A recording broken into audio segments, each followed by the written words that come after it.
I'm Nathan, and this is the story of how my marriage imploded in a Vegas nightclub, with my twin brother Aaron as my co-conspirator in the ultimate revenge. At 12:17 a.m., my phone buzzed like an angry wasp, shattering a dream about quitting my job in a blaze of glory. The screen read Aaron. My twin, who runs Club Inferno in Vegas, a place raking in more cash than some small countries, doesn't call at midnight unless it's serious. I fumbled the phone, nearly knocking over my water glass, and croaked, "What's up?" Aaron's voice was sharp, not his usual smartass tone. "Where's Claire?" My heart skipped. Claire, my wife of 3 years, was supposedly in Paris for a marketing conference, spouting buzzwords about global brand synergy. I'd driven her to the airport, seen her off with her rolling suitcase and laptop bag.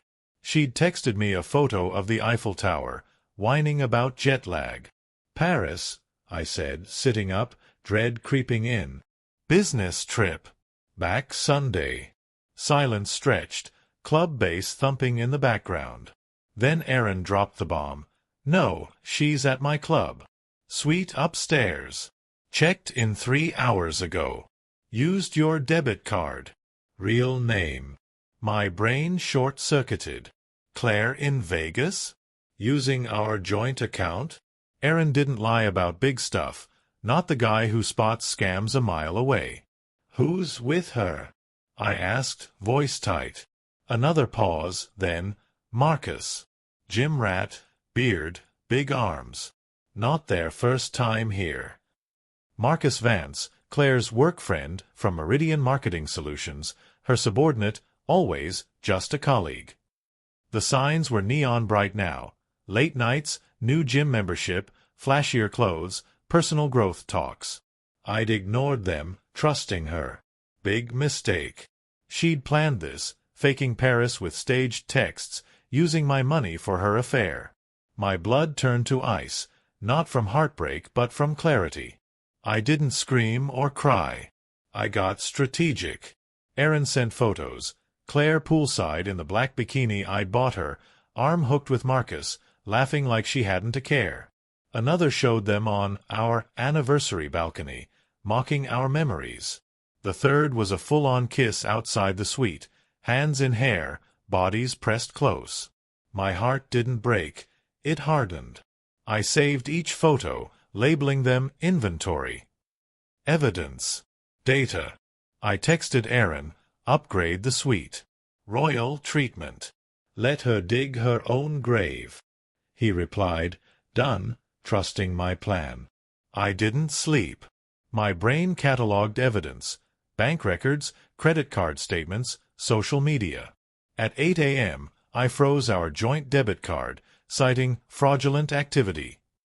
Alerts were set for attempted charges. By 10 a.m., Aaron reported Claire's card declining for room service, then a spa booking. Marcus looked uneasy. By noon, security footage showed Claire raging at the front desk, Marcus shrinking behind her. Her cell service, on my plan, was cut next, leaving her stranded. Claire called at noon from the hotel phone, voice fake bright, "Hey, honey, my card got declined." Bank issue. I played along. Weird. Someone used it for a Vegas suite, same one from our anniversary. Silence. Then, shakily, "I can explain." I cut her off. "I've got it in HD, sweetheart. Aaron's cameras are top-notch." Her gasp sob was music. I dismantled our financial life. Transferred joint account funds to a new one in my name. Froze all credit cards. Locked down our consulting business accounts. Changed every password, security question, contact detail. Claire's financial footprint was erased. I called Martin Hale, my lawyer, who lived for this, separation, grounds adultery. Evidence incoming. He laughed. "This'll be easier than stealing candy." Aaron's updates were a dark comedy. Claire paced the lobby, trying random phones. Marcus bolted via Uber. I posted on her Instagram, "Marcus looks good in Vegas. Enjoy the suite."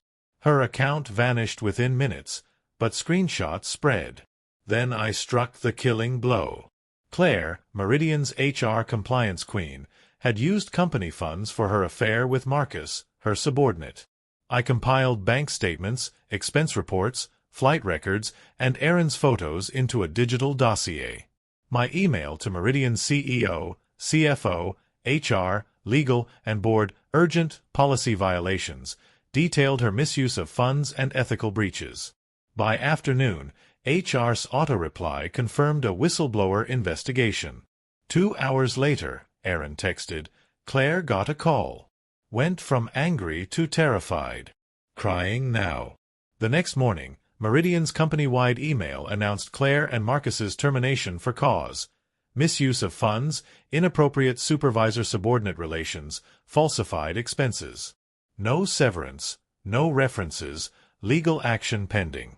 Aaron's final text: Claire's alone with her suitcase, feeding pigeons with stale bread. Spiritual awakening or breakdown, hard to tell.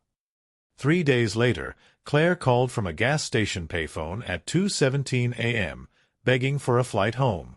I booked a budget airline nightmare, 3:47 a.m. red-eye, 3 layovers, middle seats, no upgrades. Departing Tuesday, leaving her 4 days to stew in Vegas with no money or phone. I texted the details, plenty of time for soul-searching. Her voicemails grew desperate, blaming the universe, then me for emotional neglect. She ambushed friends, family, even my barbershop, delivering a tearful letter blaming me for her choices. I agreed to meet her at Mel's Diner, neutral ground. She looked broken, pale, wrinkled clothes, no makeup. Her 20-minute speech about feeling invisible was rehearsed nonsense. I slid over divorce papers and evidence. You weren't invisible, Claire.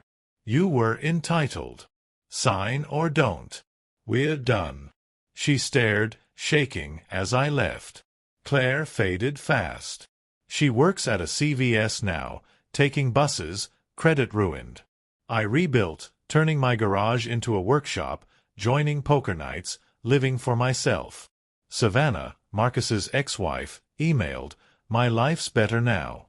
Hope yours is too. It is. Revenge wasn't loud, it was surgical, leaving me free.